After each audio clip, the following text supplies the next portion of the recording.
O ministro Alexandre de Moraes, do Supremo Tribunal Federal, ele decidiu seguir com um processo criminal contra o Eduardo Bolsonaro, sem notificação pessoal do deputado federal, que vive nos Estados Unidos desde março. Segundo o ministro, o Eduardo tem criado dificuldades para ser notificado, após ser denunciado pelo procurador-geral, Paulo Gonet, por coação no curso de processo, por supostamente ter articulado sanções contra o país e autoridades brasileiras, numa tentativa de influenciar o resultado do julgamento de Jair Bolsonaro por golpe de Estado. Abrindo aspas, além de declarar expressamente que se encontra em território estrangeiro para se furtar a aplicação da lei penal, também é inequívoco a ciência, por parte do denunciado, Eduardo Nunes Bolsonaro, acerca das condutas que lhe são imputadas na denúncia oferecida nesses autos, sobre a qual também se manifestou por meio de nota divulgada na rede social, o antigo Twitter. Escreveu o ministro Alexandre de Moraes na sua decisão. Não terminou. Abrindo aspas, dessa maneira, não resta dúvidas de que o denunciado, mesmo mantendo seu domicílio em território nacional, está criando dificuldades para ser notificado. Fechando aspas, completou o magistrado. Conforme a decisão de Alexandre de Moraes, Eduardo deverá ser agora notificado via edital, com a comunicação oficial da denúncia sendo publicada em algum veículo de comunicação público. O deputado terá, então, 15 dias para apresentar sua defesa prévia no caso. Já o empresário e influenciador Paulo Figueiredo, também alvo da denúncia do procurador que tem endereço nos Estados Unidos, deverá ser notificado via carta rogatória, instrumento de cooperação jurídica internacional, que pede a outro país o cumprimento de uma diligência, como a citação de parte que mora no exterior. Moraes determinou ainda o desmembramento do processo contra o Eduardo e Paulo Figueiredo, para possibilitar o processo da denúncia, separadamente para cada um dos denunciados.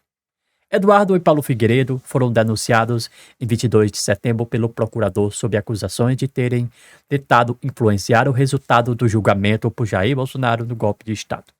O ex-presidente foi condenado a 27 anos e 3 meses de prisão por liderar uma tentativa de golpe no final de 2022.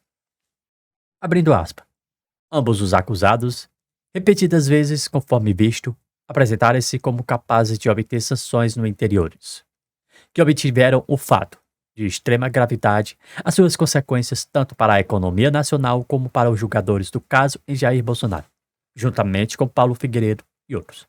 Aparece como responsável por crimes contra o Estado Democrático de Direito. Fechando aspas, escreveu o procurador-geral na denúncia, apresentada ao STF. Continuou, abrindo aspas, apresentaram-se como patrocinadores dessas sanções como seus articuladores e como as únicas pessoas capazes de desativá-las. Para interrupções dos danos, objetos das ameaças, cobraram que não houvesse condenação criminal de Jair Bolsonaro na APDF. Completou o procurador. Em nota, o Eduardo e Figueiredo, eles classificaram a denúncia como fajuta. Disseram viés sob a jurisprudência da Americana, que garantiam a eles o direito de peticionar ao governo para corrigir abusos a injustiças. Abrindo aspas, a mera criminalização do exercício de um direito constitucional em outra jurisdição configura prática de repressão transacional, escreveram o Eduardo e o Figueiredo em sua nota. Abrindo aspas, quem adere a esse tipo de conduta sujeira-se às mesmas penalidades e aprofunda ainda mais a crise entre o Brasil e os Estados Unidos, completou os acusados. A denúncia do procurador, assinado pelo Procurador-Geral da República, Paulo Gonet, ocorreu no mesmo dia em que o governo americano anunciou as sanções contra a esposa do ministro Alexandre de Moraes.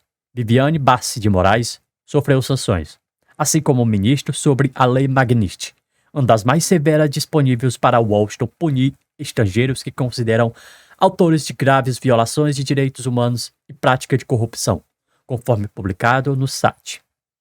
Também foram incluídos na lista o LEX, o Instituto de Estudos Jurídicos, empresa mantida por Viviane, e os 3 filhos do casal, Gabriele, Alexandre e Juliane Bassi de Moraes, com sede em São Paulo. Em outra frente, os Estados Unidos revogarão o visto do advogado-geral da União, o Jorge Messias, e mais 6 autoridades e familiares de direitos, conforme uma fonte ligada ao Departamento dos Estados Unidos, confirmou à BBC News Brasil.